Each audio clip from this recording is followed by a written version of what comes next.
혹시 압살롬의 기념비 실제로 보신 분 계세요?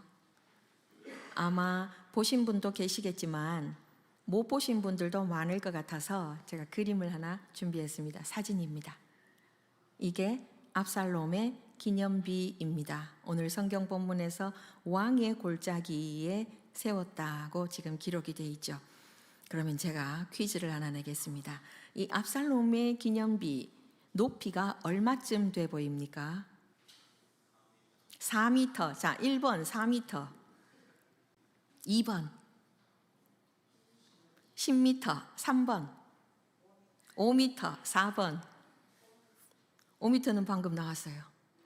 6m. 5번 예? 4.5m. 아, 여러분 정말 디테일하시네요. 안타깝게도 정답은 없습니다. 예, 정답은 위키백과를 찾아보시기 바랍니다. 위키백과를 보시면 정답이 18m 혹은 18.5m라고 말합니다. 그래서 두 번째 사진을 간사님, 저기 사람 하나 있는 거 보이시죠? 이제 크기가 짐작이 되십니까? 엄청 큽니다. 우리가 대한민국이 아파트를 잘 짓잖아요. 아파트 한 층 높이가 잘 지은 아파트가 2m 80이래요. 알고 계셨나 보네요, 전부. 2m 80이 잘 지은 아파트래요. 그래도 우리는 좀 올려줍시다. 3m라고 한번 해봅시다. 그렇다면 이게 아파트 몇 층 높이입니까? 6층 높이입니다. 이거를 잘 보시면 뒤에 이렇게 둘러싸고 바위들이 보이죠. 이게 바위를 쪼아서 만들었대요. 그래서 예술적으로 아주 높이 평가를 받고 있다고 합니다. 이거를 누가 세웠다고요? 압살롬이요.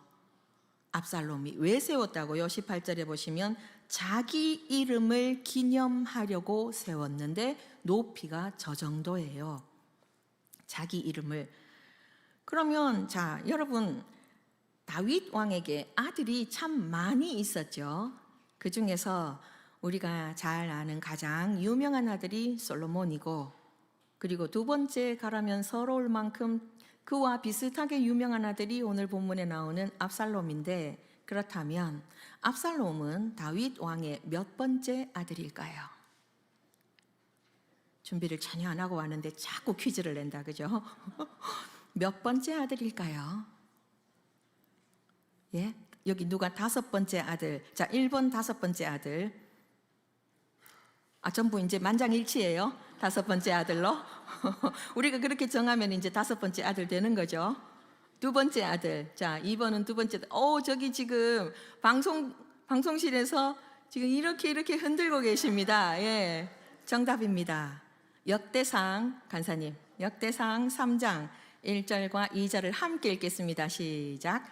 다윗이 헤브론에서 낳은 아들들은 이러하니 맏아들은 암논이라 이스라엘 여인 아히노암의 소생이요 둘째는 다니엘이라 갈멜 여인 아비가일의 소생이요 셋째는 압살롬이라 그술 왕 달메의 딸 마가의 아들이요 넷째는 아도니아라 학깃의 아들이요. 요대로 한번 띄어나 보세요.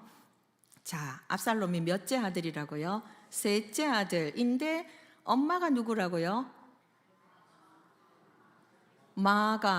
마가는 어떤 사람이에요? 그술 왕 달메의 딸. 우리 쓰는 말로 바꾸면 공주.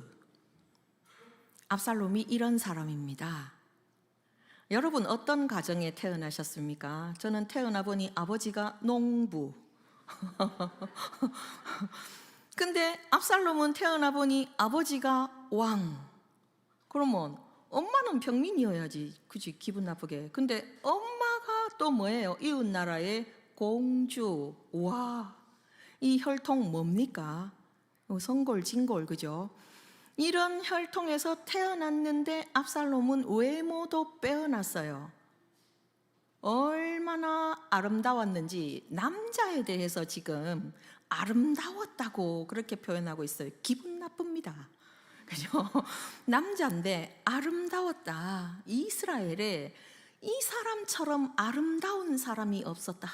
정말 두 번 안 읽고 싶습니다.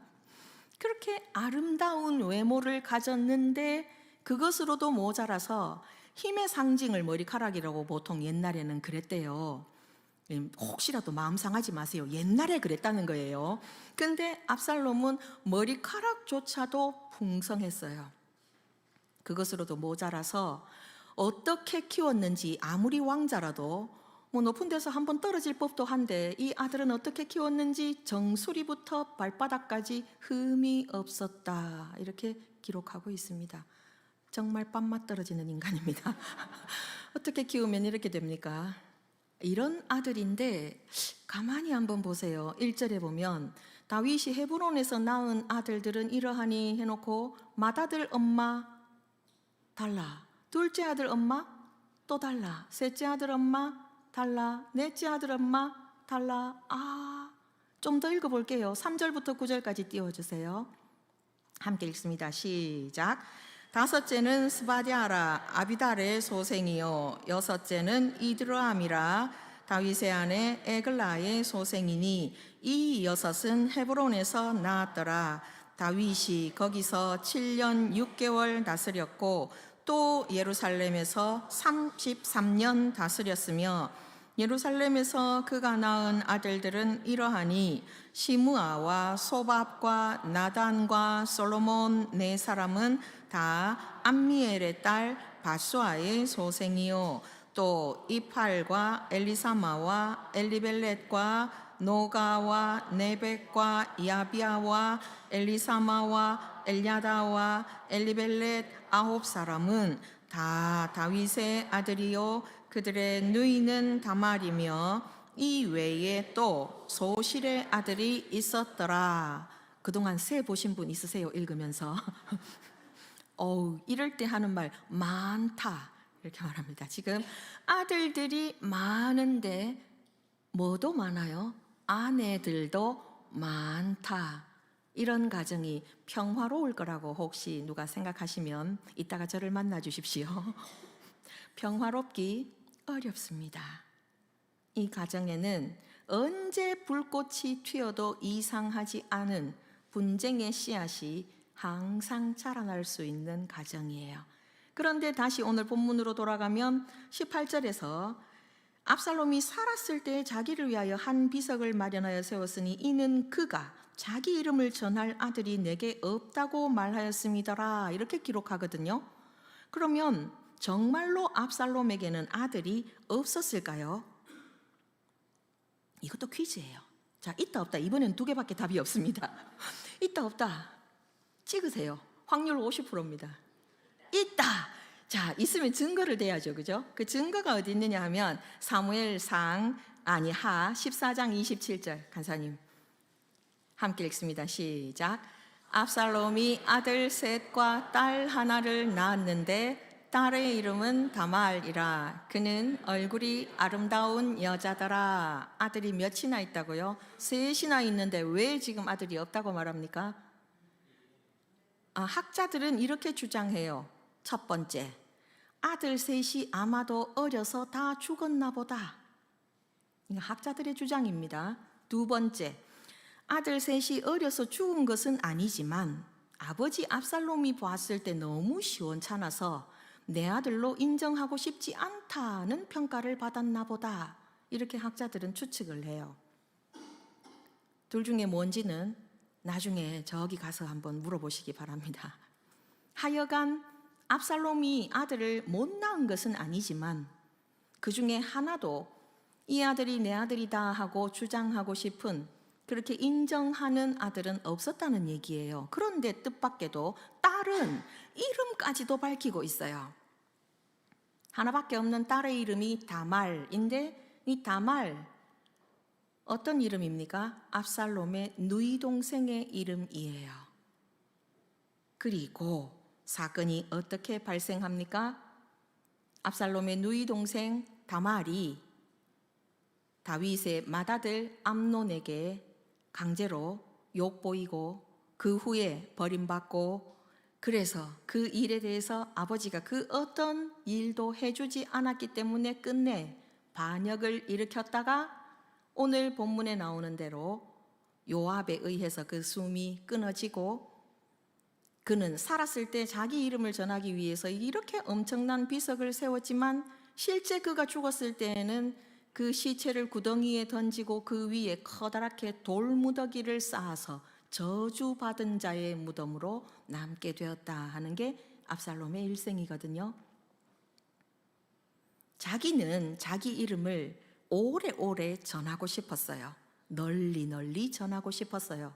그래서 바위를 쪼아서 예술적인 감각 있는 비석을 세우고 거기다가 자기 이름을 붙였지만 실제 자기는 그 비석 같은 인생을 살지 못하고 너무 비참한 죽음을 맛보게 되었고 오고 오는 세대에 아버지를 대적하여 일어났다가 망한 자식, 불효자식, 패역한 자식의 대명사로 남게 됐어요. 그러면 이 일이 왜 이렇게 됐던가를 한번 따져봐야 될 거 아닙니까? 아까 압살롬이 어떤 사람이라고 했습니까? 모든 것을 가진 남자입니다. 혈통, 아빠도 왕이고 엄마도 공주고 완벽합니다. 외모, 정수리부터 발바닥까지 흠이 없습니다. 힘의 상징인 머리카락 해마다 깎는데 그 무게가 얼마나 무거운지요. 세상의 남자인데 이 동네에서 이 남자만큼 아름답게 생긴 사람이 없었다고 할 만큼 무엇 하나 모자라는 것이 없는 사람이었는데 왜 그의 인생이 이렇게 비참하게 끝나게 됐을까? 그 원인을 찾아봐야 되겠죠. 무엇 때문인지. 왜요? 우리가 다 압살롬처럼 자식을 키우고 싶어 해요. 예전에는 우리 힘으로 그렇게 키우기가 어려웠어요. 왜냐? 아이가 유전적으로 타고난 것을 그대로 가지고 살아야 했었거든요. 저의 시대만 해도 그랬어요. 그냥 키 작으면 작은 대로, 감자같이 생기면 감자같이 생긴 대로 그냥 그렇게 살아야 했는데 요즘은 키도 키우는 거 아시죠? 주사를 맞춰가지고 키를 키웁니다. 얼굴 못생겨도 괜찮아요. 병원에 가면 돈이 좀 들어서 그렇지 싹 뜯어 고쳐줍니다. 그죠? 찝고 트고 돌려 깎고 뭐 다 합니다. 그러니까 새 사람 새 인생을 만들어 줍니다. 거기다가 공부도 예전에 제가 어렸을 때만 해도 그 시골 마을에 학원이 어디 있어요? 그냥 동아전과 아실란가요? 동아전과 보고 그냥 지가 알아서 공부해야 되지 학원도 없는 초원에서 저는 자랐거든요. 그런데 요즘은 안 되는 게 없습니다. 그래서 우리 모두 자녀를 어떻게 키우고 싶어 합니까? 압살롬처럼 키우고 싶어 합니다. 아닙니까? 키 크고 잘생기고 똑똑하고 힘도 세고 어디 한 군데 모자라는 데 없는 이런 아이들을 엄친아라고 부르죠. 그죠? 우리 그렇게 키우고 싶어 해요.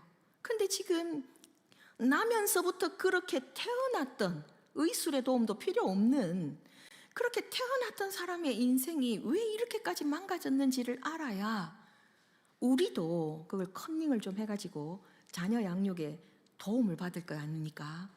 그래서 왜 이렇게 됐는가? 그 일의 시작이 도대체 무엇인가? 그거를 한번 봐야 됩니다. 사무엘 하 11장 3절 띄워주세요.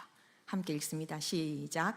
다윗이 사람을 보내 그 여인을 알아보게 하였더니 그가 아뢰되 그는 엘리암의 딸이요 햇사람 우리아의 아내 바세바가 아니니까 하니. 이 사건은 다 아시죠? 예수 안 믿는 분들도 이 사건은 아시더라고요.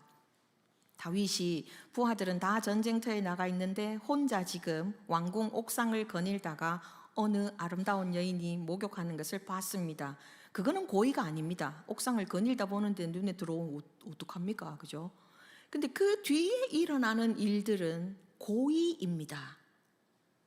그 남의 여인이 목욕하는 것을 봤으면 얼른 어떻게 해야 됩니까? 눈을 돌리고 내려와야죠. 근데 지금 다윗이 어떻게 합니까? 사람을 보내서 그 여인을 알아보게 합니다. 이거는 고의적인 거죠. 우발적인 것이 아니라. 그렇게 알아봤더니 누구라고 합니까? 엘리암의 딸. 우리가 좀 전에 읽었던 역대상에서는 암미엘이라고 나와 있는데 동일 인물입니다. 엘리암의 딸입니다. 그리고 그의 남편은 햇사람 우리아입니다. 그녀의 이름은 바세바입니다. 이렇게 이야기를 합니다. 근데 이 남편 우리아가 누구냐 하니까 자기 수하에 충성스러운 장군이에요. 그러면 여기서라도 멈췄어야 했죠. 그런데 어떻게 합니까? 데려오게 하고 그 다음에는요, 우리가 다 아는 그 일들이 일어납니다. 우리아를 어떻게 죽입니까? 전사한 것으로 위장을 해서 살인을 합니다.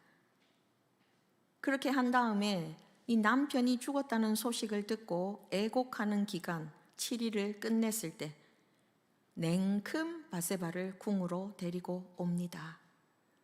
이쯤 되면 백성들이 합리적인 의심을 했을 법하지요. 사실 전쟁터에서 누가 죽을지는 아무도 모릅니다. 전사하는 것은 누구에게 일어나도 이상한 일이 아니에요. 그런데 이상한 건 그 다음이죠. 우리아가 죽고 나니까 우리아의 아내가 왕궁으로 들어가네? 누군가는 분명히 합리적인 의심을 했을 거예요. 그렇지만 다윗은 어떻게 생각했겠습니까? 완전 범죄를 저질렀다고 생각했겠죠. 그렇기 때문에 그 아이가 태어날 때가 되도록 그는 회개하지 않았습니다. 태어날 때가 되었을 때 나단 선지자가 와서 책망하는 말을 듣고서야 비로소 내가 그놈입니다 하고 회개했죠. 그러면 아이가 하루 이틀 만에 태어납니까? 9달이 지나야 태어납니다. 그러면 그 기간 동안 다윗이 예배를 안 드렸겠습니까? 예배 드렸겠지요. 그렇지만 그 예배 가운데서도 하나님의 음성은 듣지 못했습니다. 무엇이 그의 마음을 사로잡은 것입니까? 이 아름다운 여인을 내 것으로 만들고야 말겠다고 하는 탐욕이 그의 마음을 사로잡은 것입니다. 탐욕이 계명을 이긴 사건이죠. 탐욕이 얼마나 무서운 것인가 하면 골로새서 3장 5절에서는 탐심을 우상 숭배라고 합니다. 그러므로 땅에 있는 지체를 죽이라. 곧 음란과 부정과 사욕과 악한 정욕과 탐심이니 탐심은 우상 숭배니라. 이렇게 말씀하거든요. 그럼 탐심이 왜 우상 숭배입니까? 탐내는 게 나쁩니까? 나쁩니다. 계명에 10번째 계명에 분명하게 나와 있죠. 우리 10계명 중에 10번째 계명이 무엇입니까? 내 이웃의 집을 탐내지 말라. 그럼 이게 10번째 계명인데 이것이 왜 우상 숭배입니까? 탐내지 말라고 하신 이 말씀보다 탐내고 싶은 나의 마음이 이겼다는 것은 그 계명을 주신 하나님보다 나의 생각, 나의 감정이 더 중요하다는 거예요. 우선순위가 어디에 있다는 거예요? 나에게 있다는 겁니다. 그래서 그 앞에 붙은 단어들도 보면 아름다운 단어가 하나도 없어요. 음란, 부정, 사욕, 악한 정욕, 하나도 아름다운 단어가 없죠. 그것들이 다 어디로 통하는 문입니까? 우상 숭배로 통하는 문입니다. 어느 우상이요? 나 자신이라고 하는 우상이요. 거기로 지금 다윗이 들어갔더니 이것이 이 가정의 비극을 몰고 오는 시작이 됐어요. 하나님은 다윗이 회개했을 때 그 회개를 받아주시고 용서해 주셨습니다. 그때 다윗이 지었던 시편이 51편, 유명한 시편이죠. 다윗은 용서받았어요. 그렇지만 하나님은 이 다윗의 가문에 대해서 무서운 경고의 말씀을 주시는 것이 다음 말씀입니다. 사무엘하 12장 10절 함께 읽습니다. 시작. 이제 내가 나를 업신여기고 햇사람 우리아의 아내를 빼앗아 내 아내로 삼았은즉 칼이 내 집에서 영원토록 떠나지 아니하리라 하셨고. 지금 뭐라고 말씀하십니까? 하나님이 나를 업신여겼다 이렇게 말합니다. 인간적인 눈으로 보면 이 사건은 하나님을 업신여긴 사건이 아니라 나의 신하를 업신여긴 사건이었죠. 충성스러운 부하를 업신여긴 사건이었습니다. 그런데 지금 하나님은 뭐라고 말씀하십니까? 네가 나를 업신여겼다 이렇게 명백하게 말씀하십니다. 우리가 대인관계에서 일어나는 크고 작은 문제들에 대해서 하나님은 어떤 기준으로 보고 계시는 겁니까? 그 사람과 나와의 관계로 보고 계시는 것이 아니라 하나님과 우리와의 관계로 보고 계시는 것입니다. 네가 나를 업신여겼다, 이렇게 말씀하시고 그 대가로 어떻게 한다고요? 칼이 너의 집에서 영원토록 떠나지 않을 것이다 하고 경고하십니다. 그러면 이때쯤 되면 다윗이 정신을 차려야 돼요. 그죠? 큰일 났다. 어떡하지? 우리 집에서 칼이 영원토록 떠나지 않는다? 그렇다면 가장 우리가 먼저 추측할 수 있는 가능성이 무엇입니까? 엄마가 다 다른 이 무수히 많은 아들들 사이에 뭔가 피바람이 부는 일이 일어날 수 있겠다 하고 생각할 수 있겠죠. 그렇지만 다윗은 그 일에 대해서 어떤 고민도 하지 않은 것으로 지금 성경에는 나타납니다. 그리고 어떤 일이 발생하느냐? 사무엘하 13장 1절에 일이 일어납니다. 함께 읽습니다. 그 후에 이 일이 있으니라. 다윗의 아들 압살롬에게 아름다운 누이가 있으니 이름은 다말이라. 다윗의 다른 아들 암논이 그를 사랑하나. 이후에 우리가 어떻게 됐는지는 알고 있죠. 암논이 계책을 꾸며서 힘으로 이 다말을 취합니다. 그리고는 버립니다. 그 일이 일어났을 때에 다윗은 심히 노하니라 하는 한마디로 끝냅니다. 왜 그랬겠습니까? 이것은 심히 노하니라로 끝낼 수 있는 사건이 아닙니다. 그런데 왜 심히 노하니라 하고 그냥 없는 일인 것처럼 덮어버렸을까요? 이 사건이 다윗이 밧세바를 취한 사건과 너무나 비슷한 거예요. 어떤 사람들은 밧세바가 유혹을 했다, 왜 그 옥상에서 보이는 곳에서 목욕을 했냐 이러는데 그렇지 않습니다. 그쪽 지역의 문화는 2층 옥상은 여인들의 공간입니다. 올라가서 남의 집 내려다보면 안 돼요, 왕궁에서.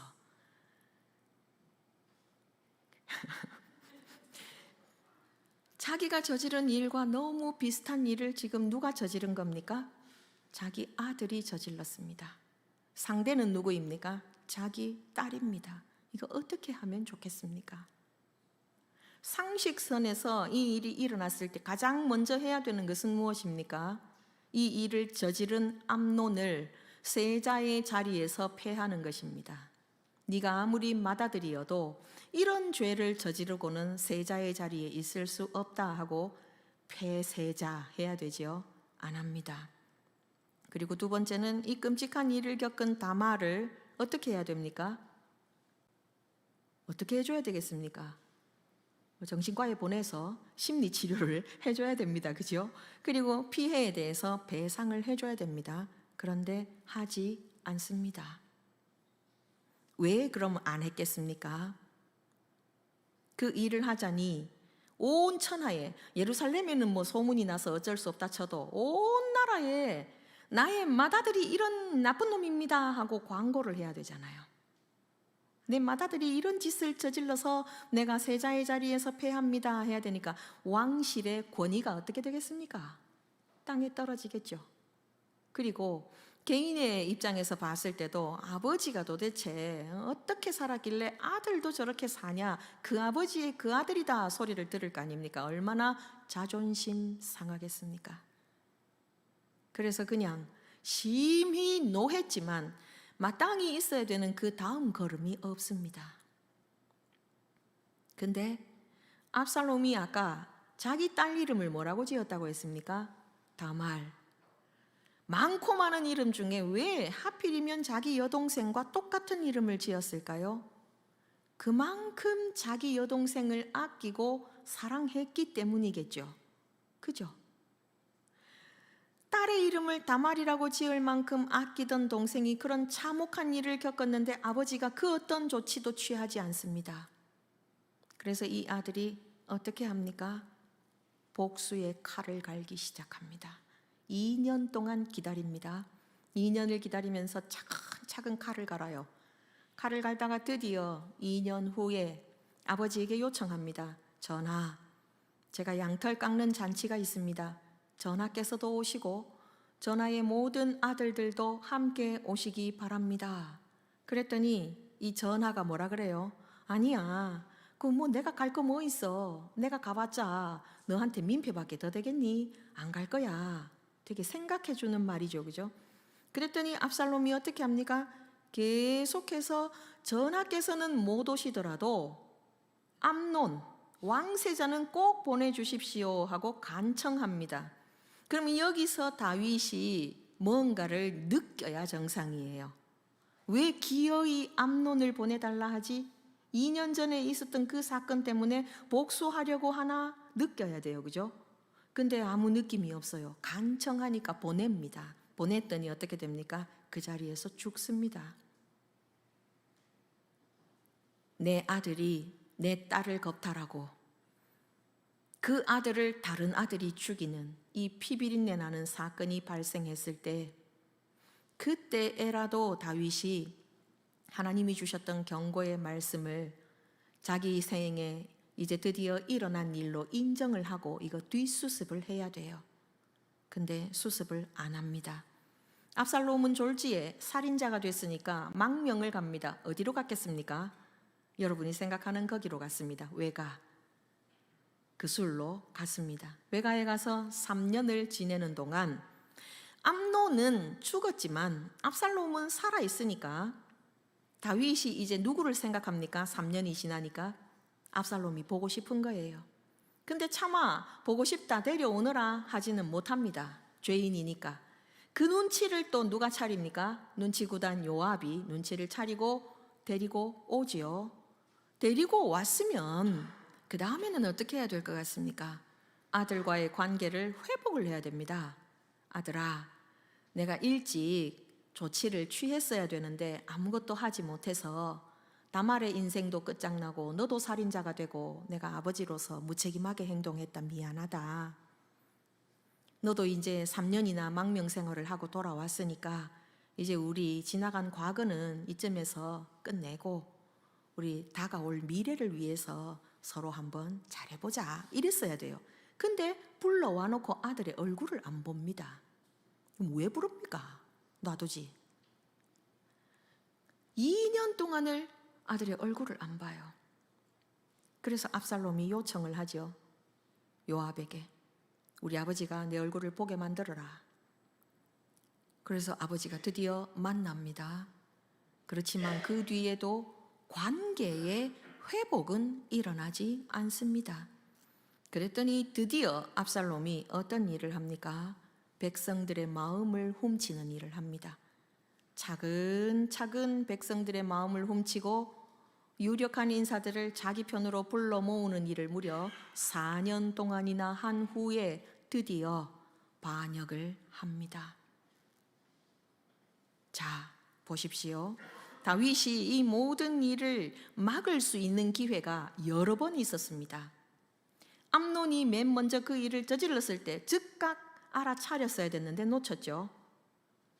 그리고 암논이 살해당했을 때 또 한 번 깨달아야 되는데 놓쳤죠. 압살롬이 망명 생활을 끝내고 돌아왔을 때 그때도 기회가 있었는데 또 놓쳤죠. 무려 7년 동안이나 계속해서 우물쭈물하면서 기회를 놓칩니다. 왜 그랬을까요? 자기의 죄가 있기 때문입니다. 부모에게는 하나님이 주신 권위가 있습니다. 그런데 그 권위가 언제 무너지냐 하면 우리가 범죄할 때 무너집니다. 우리가 본이 되지 못할 때 권위가 무너집니다. 그래서 자녀를 붙잡고 아무리 내가 바른 말을 해도 돌아오는 말이 너나 잘하세요입니다.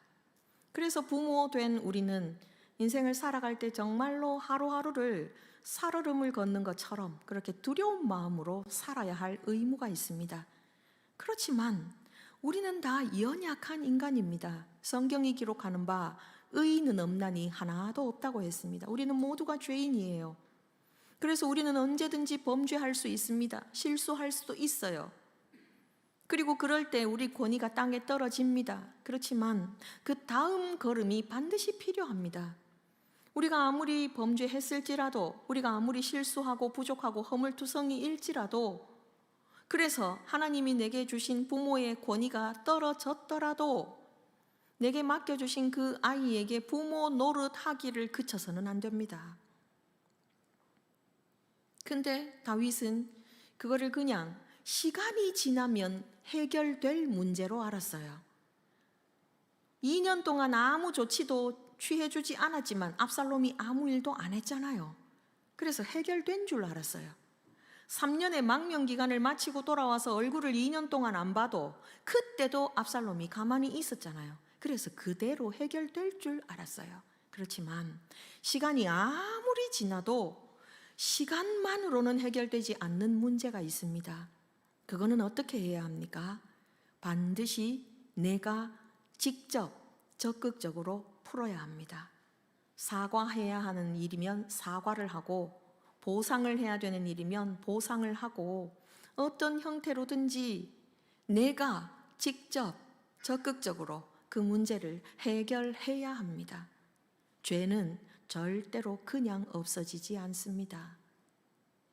만약 다윗이 그렇게 했다면 이 두 아들을, 그토록 아름답고 흠이 없는 그런 아들을 다 잃어버리고 딸의 인생도 망치는 이런 끔찍한 결과는 안 왔을 거예요. 이제 추석이 이틀 남았죠. 여러분 가정은 어떻습니까? 함께 모이면 행복하고 즐겁고 사랑이 샘솟습니까? 그런 가정이 가끔 있다고 들었습니다. 대개의 경우는 그렇지 못하죠. 부담스럽죠. 안 만나고 싶고, 만나도 짧게 헤어지고 싶고, 손주가 아무리 이뻐도 오는 모습보다 가는 모습이 더 사랑스럽죠. 우리가 그래요. 그래서 이 기회를 놓쳐버릴 때가 많습니다. 혹시라도 아직까지 이 다윗의 가정처럼 압살롬의 마음에 한이 맺히게 해놓고 그거를 풀어주지 않아서, 그래서 문제가 되도록 그렇게 놔두시면 안 됩니다. 압살롬이 이 판을 어떻게 키울 수 있었는지 아십니까? 하나가 더 있죠. 9절 한번, 사무엘하 23장 34절을 한번 보시겠습니다. 자, 띄워주세요. 같이 읽습니다. 마가 사람의 손자 아하스베의 아들 엘리벨렛과 길로 사람 아히도벨의 아들 엘리암과, 자, 이 구절을 왜 얘기하나? 길로 사람 아히도벨, 압살롬이 반역할 때 끌어들였던 모사입니다. 이 사람은 왜 압살롬의 편에 섰을까 궁금하지 않습니까? 그런데 저기 보면 아히도벨의 아들 엘리암이라는 이름을 보면 답이 나옵니다. 아까 어떻게 나왔습니까? 엘리암이 누구였다고요? 밧세바의 아버지입니다. 그럼 아히도벨은 누구입니까? 밧세바의 할아버지죠. 밧세바가 그 일을 겪었을 때 이를 갈고 있었던 사람이 압살롬 한 사람이 아니었다는 거죠. 죄가 이렇게 얼마나 많은 사람의 인생을 파괴하는지 모릅니다. 압살롬의 인생만 파괴된 것이 아니라 아히도벨의 인생도 파괴되었죠. 엘리암은 행복했을 것 같습니까? 밧세바는 행복했을까요? 밧세바는 자기 남편이 어떤 모략에 걸려서 죽었는지를 몰랐을 것입니다. 나중에 알게 됐겠죠. 지금 이 일로 인해서 그 누구도 행복하지 않게 됐던 겁니다. 그래서 하나님이 내게 주신 것만 내 겁니다. 안 주신 건 내 거 아니에요. 욕심내면 안 돼요. 근데 압살롬은 왜 자기 손으로 복수하는 선택을 했습니까? 하나님은 끝도 없이 원수 갚는 것이 내게 있으니 내가 갚으리라, 원수 갚는 것은 너의 일이 아니다, 나의 일이다 말씀하셨는데도 압살롬은 왜 이렇게 했을까요? 기념비를 세운 거 보면 답이 나오죠. 자기 이름을 전하고자 했죠. 자기 아들이 셋이나 있었지만 하나도 인정하지 않았죠.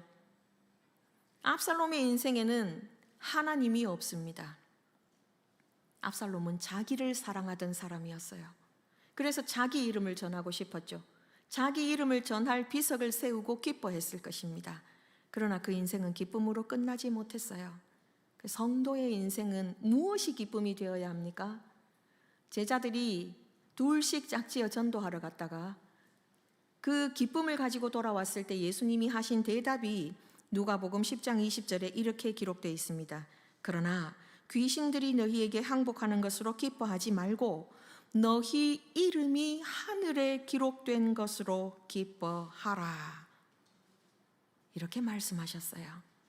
우리 인생의 방향이 내가 너무 잘나서 내가 뭐든지 할 수 있어서 아버지가 정의로운 나라를 만들지 않는다면 내 손으로 그런 나라를 만들겠다고 아버지를 반역하여 일어나고 내가 하나님 노릇을 하려고 하는 인생이 아니라 내게 일어난 이 끔찍한 일이 너무 아프지만 복수는 하나님의 손에 맡기고 어떤 인생이 되든지 내 이름이 하늘에 있는 하나님의 책에 기록된 것으로 기뻐하는 인생으로 끝나야 합니다. 이번 명절을 그런 기회로 사용하셨으면 좋겠습니다. 부모된 여러분, 풀지 못한 것이 있으시면 자녀에게 사과하십시오. 자녀의 가슴에 맺힌 것을 만드셨으면 그거 풀어주십시오. 또 자녀된 여러분, 부모님에게 서운한 것이 있더라도 그것 때문에 여러분이 하나님이 되지는 마십시오. 그러면 그 끝에는 지옥이 기다리고 있습니다. 그래서 누구도 하나님 없는 인생이 되지 않고 이해할 수 없는 일 속에서 하나님의 일하심을 보고 진정한 평화를 경험하는 명절이 되시기를 좋으신 우리 주님의 이름으로 축복합니다.